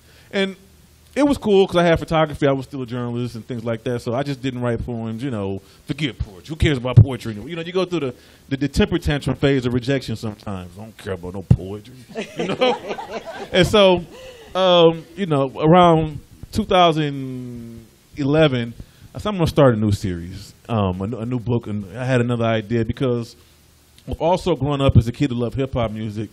I also, toward the end of the 90s, really had a love for the rock and rolls at the time. I loved the White Stripes and P.O.D. and Puddle of Mud and Rage Against the Machine, and I had still liked all the big hair bands from the 80s, Def Leppard and Bon Jovi and all that kind of stuff. But I always kept that hidden because the neighborhood I grew up in, it just really wasn't cool to like that kind of music. And so I began to write a series of poems about that experiences. And so when I sat down with one of my mentors, when I had about a good 30 or so poems written, she said, Con, this is the other half to the book you already have. This is not necessarily a new book. Let's go through these poems, pick out the best ones, and we're going to go back to Blaze, which was my poetry book, and we're going to put this with that book because this finishes that story. And so, and that's essentially what we did. And so it was those poems that I pulled that I had submitted in my Kresge application. So finding out that I won was like, well, I be darned. What does it feel like?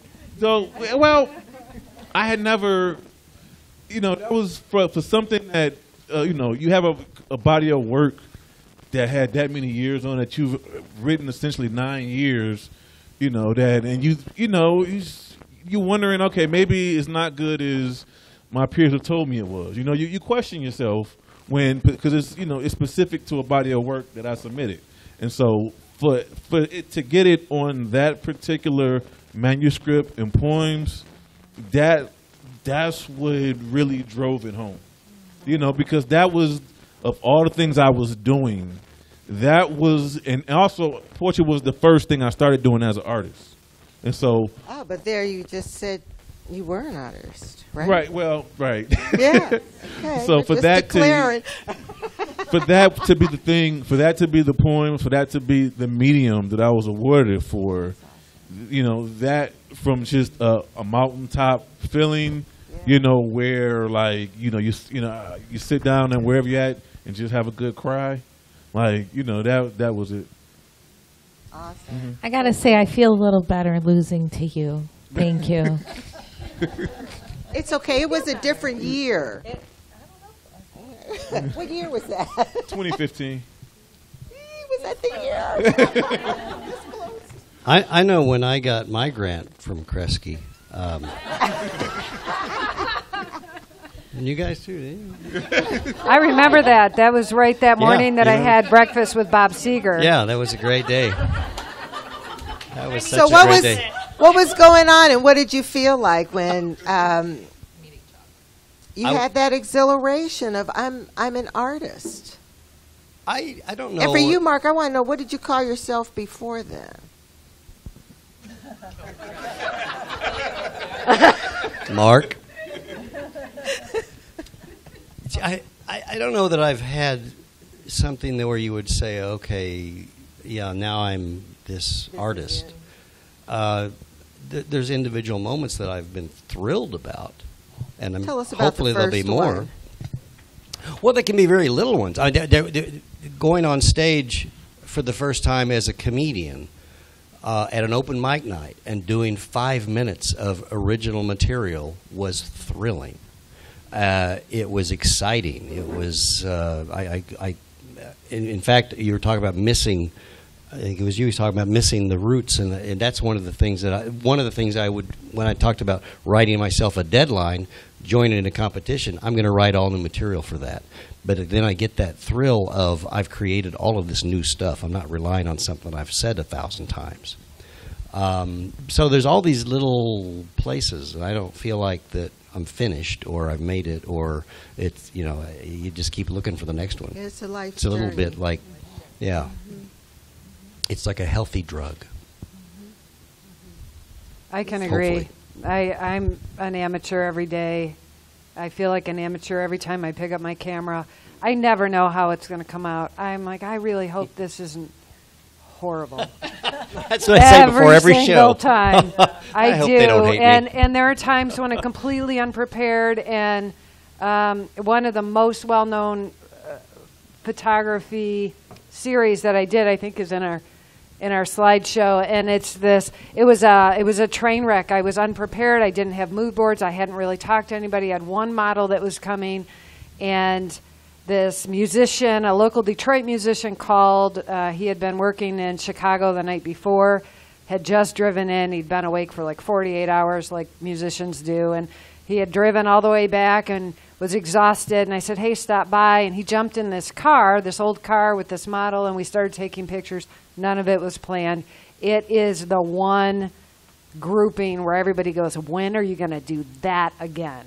When are you going to reach that again? I felt not like an amateur. I felt like a success that day because it all came together and it was beautiful. I still love all those photographs.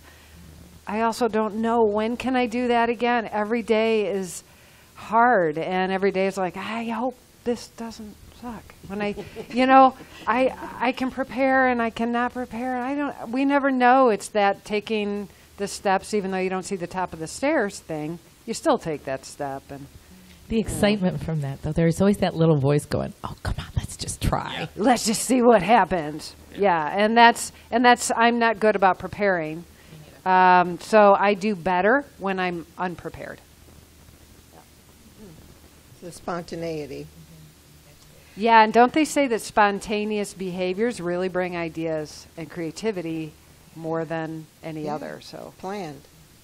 Here's a question from our audience. Tell us about the legacy you influence in the next generation of artists.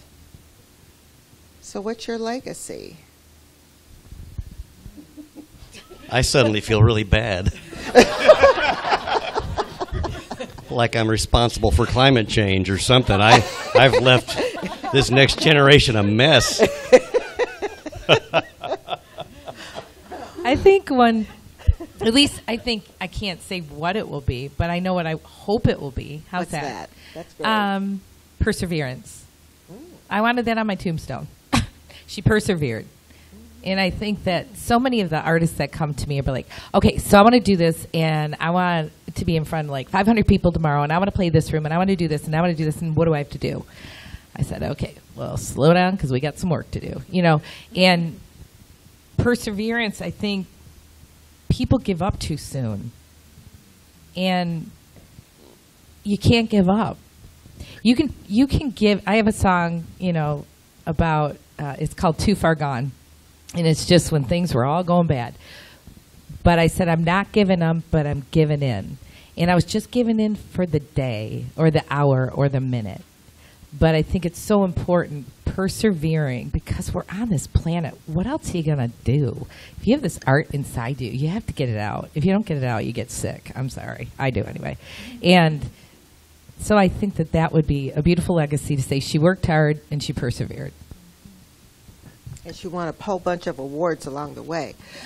I think you answered, and I do want the rest of you to do that, but I want to read this question because it ties into perseverance.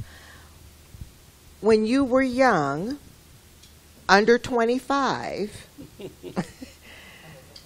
how did you get through a really bad time when you thought you couldn't go on? So you've heard Jill talk about perseverance.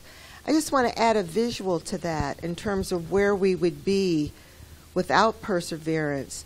Have any of you encountered an infant recently? An infant, a baby, a child, a toddler, almost a toddler, and watched them go through the walking process? And how many times they stumble and fall on hard surfaces, soft surfaces, up the stairs, down the stairs, concrete, carpeting, and yet they get back up and they try it all over again. And sometimes there's a hand that reaches out to guide them. Sometimes we put them on our feet. But where would their life be without going through what is a most challenging time in terms of walking, taking those first steps? And I think as artists, that too, you know, you stumble, you fall, but to your point, you persevere and you accomplish. You change the world, if you will, your world around you and others in it, with those first steps into artistry. So if you just, I know I rambled on and on, but if you just, thank you.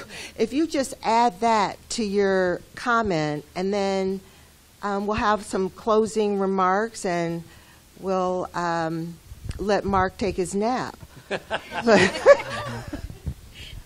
Please. I think the biggest thing is don't stop at one project. Like I told the story about my book of poems, and you know, there was a couple of years I was basically mad at poetry. Now, I'm still creative, and so I still had, you know, photography, and I still wrote, and that's kind of how I've always handled rejection. It's just to burn other logs and wait for them to start blazing.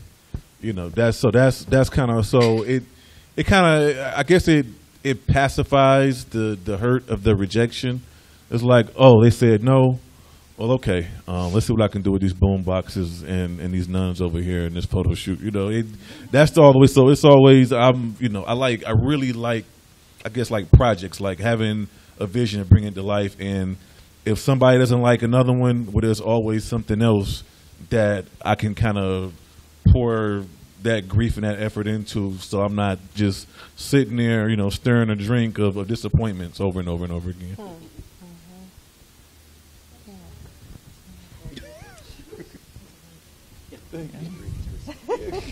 Stirring drink of disappointment. I'm gonna. If you see it in my next song, I might get sued. It's amazing. Oh my gosh, that made me think of another question. You can answer this too. How? All of them together. I'm going to forget what I asked.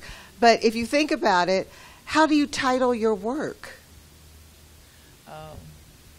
I'm sorry, Pam. I caught you in the middle of thinking of something else, and I had it on to it. It's good.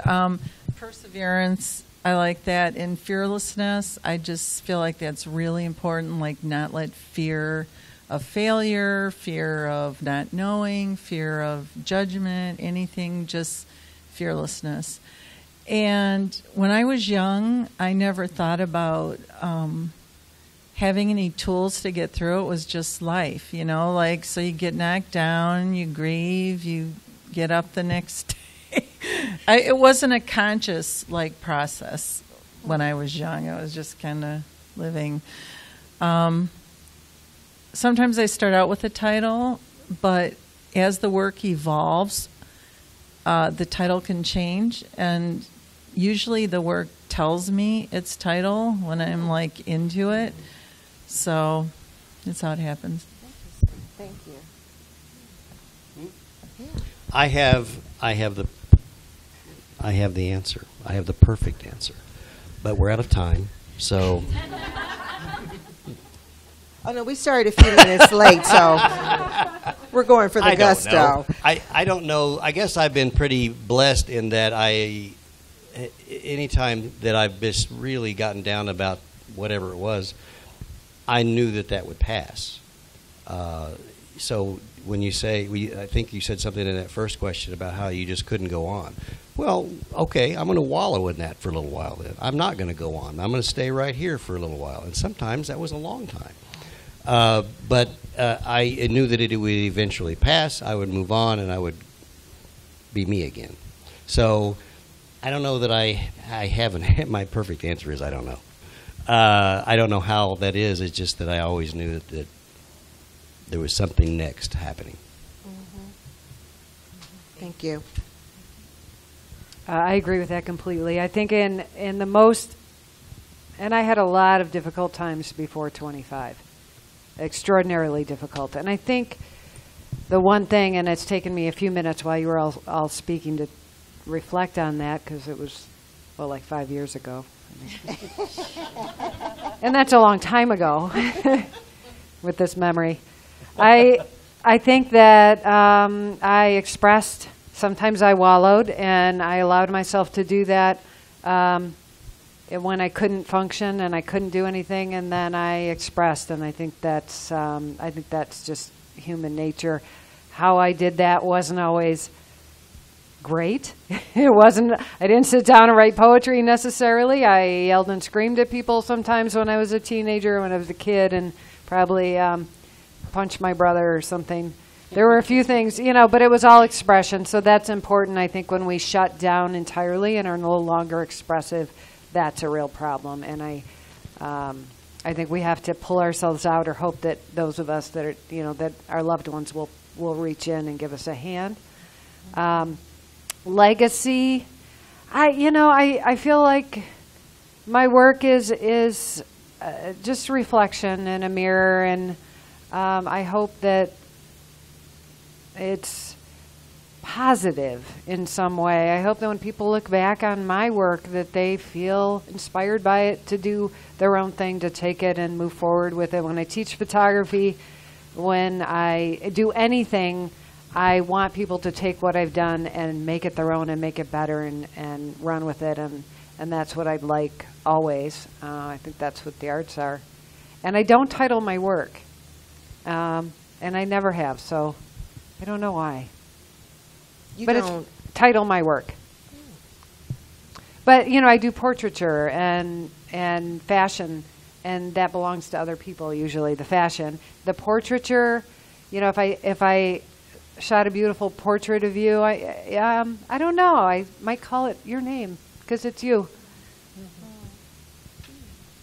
Heavenly. Yeah, Thank beautiful. you. This question is just too fun to pass up. We have to have time for it. In Elizabeth Gilbert's book, she writes how much of a crap sandwich you are willing to eat to do your art. What type of crap sandwiches have you had to eat to pursue your art? And this is from the audience. Yeah, who asked that? So we really what don't have depths enough time have you for that gone one. to? In other words, what depths have you submerged or had to encounter and overcome to pursue your art? In other words, what difficulties have you overcome?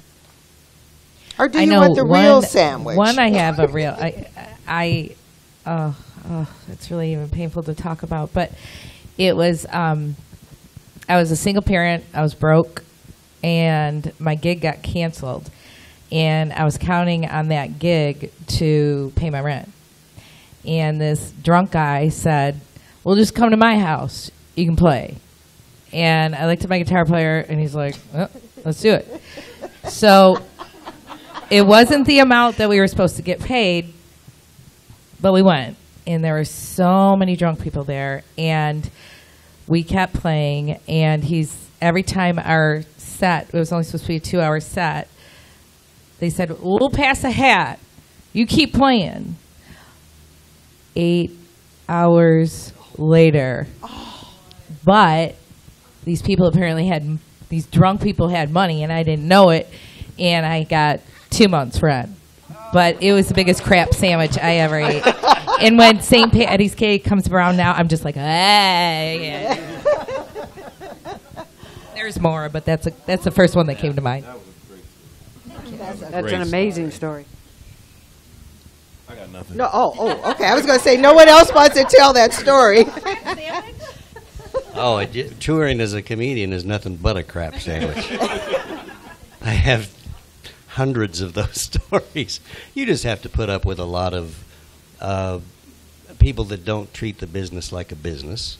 You're working in places that were not set up for comedy, and we never will be. An audience that wasn't there to see comedy. You're in accommodations that are horrendous.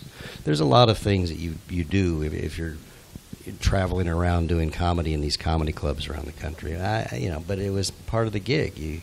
You got to enjoy the performance part of it. So the work that you got paid for was the rest of it. Last question before we wrap up.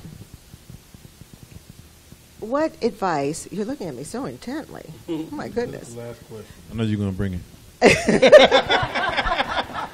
This is from the audience. This is the audience. This is all of us. What do you, there's when this workshop originated, it was structured to be a source of motivation and inspiration, and it still is. But targeted for youth, middle, high school students. We found that though we're all lovers of art at any age, and whenever we take that exploration into the unknown and discover who we are as artists, amateur or professional, to be paid or not paid. What advice, or not even advice, just what do you want young neophytes, young in terms of not age, young in terms of where they are in the process, what from your perspective is important for them to know? What little nugget of or huge boulder of information is important for them to know from your perspective? What do you want to leave them with? Go for it. Don't waste time worrying about what other people think. I'm going to try to keep it short. Me and my wife travel. There's two types of ways you travel. There's people that get on the freeway and they go straight there. And then there's people that want to get off at exits to look around and stuff because the exit looks interesting. There's a Best Buy there. Oh, wow, there's a Red Robin over there. Let's go over there and just drive around and see what's over there. And for years, I see too many people rather pursue their artist goal like I would on the road. They just want to go and get there. They don't want to get off at any exits. And so, I learned over time is that when you pursue goals like that, a lot of times you miss out on financial opportunities or the creative opportunities. There was an opportunity last year out the blue. I get a call from a photographer named Jenny Risher, and she says, "Hey, are you kind of?" I'm like, "Yeah." Like, okay, I need all kind of stuff from you. I'm doing a big hip hop exhibition at DIA. I need you to help me write some letters, do some essays. And at that time, I was gearing up for another personal project I was going to do. I'm like, man, I got time for this. She going to pay me for this. Man, and so thought about it, called her back, kind of went over it, jumped into it, and so that ended up leading to me writing the panel text for the exhibit at DIA. And that ended up to 5 more lectures on the history of Detroit hip-hop that particular year.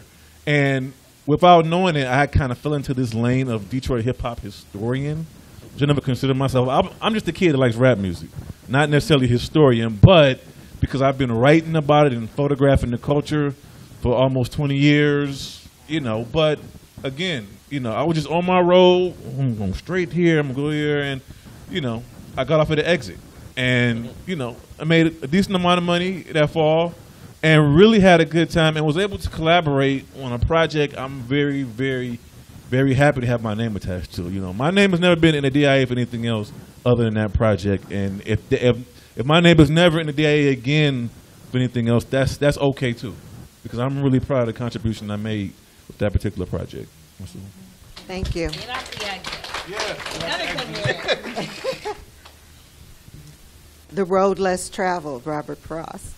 And he said, I'm sorry. I'm sorry. I'm so sorry. No, I'm loving it. That's the last time she's going to do that. I love it. Awesome. Oh my gosh, I'm so sorry. No, I was just going to say, don't let anyone discourage your passion.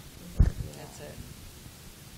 Yeah, I'm along the same lines. My first thought was, don't let anyone tell you that you can't do what you love. Yeah. And they always, sometimes they do. They come from a good place. It doesn't feel that way at the time, but like you said, you got people that want to protect you from getting hurt, and they're worrying about what happens if it doesn't work right. Instead of saying, yeah, but what if it does? What if this works out? What if I'm doing the right thing for me? Well, you are. If you love it, you do it. I think, so my answer to that would be both for young people and a reminder for adults that we change a million times over in our lives, and our art changes, our personality changes, our life changes. We don't have to stick to one thing. I don't have to be a portrait photographer forever.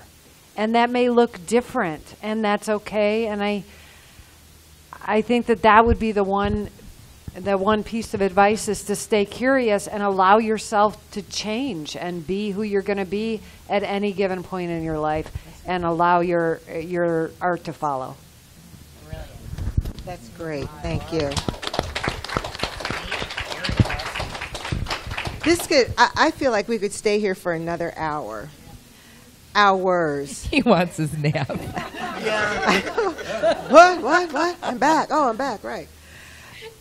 You have been just the top of the drawer. Thank you so much for giving your voice experience. Your voices give us experience. It gives us hope. It empowers us. It enlightens us. It helps us change our world, to hear how other trailblazers such as yourself have gone before us and had artistic accomplishments. May you continue to flourish. May you continue to, Ansel Adams says, you don't take a photograph, you make a photograph. So may you continue to make beautiful photographs and beautiful paintings, and laughter heals the soul, and writing. May you discover the ancient poets of all. Dead Poet Society is a good movie, though. I'll tell you that. To continue to make energizing music, to be bold and courageous, all of you. Thank you so much for helping make the 6th edition of the Art of the Matter empowering. Have a great day, and stay for the after conversation, all of you. Thank you Thank so you, much. Celeste.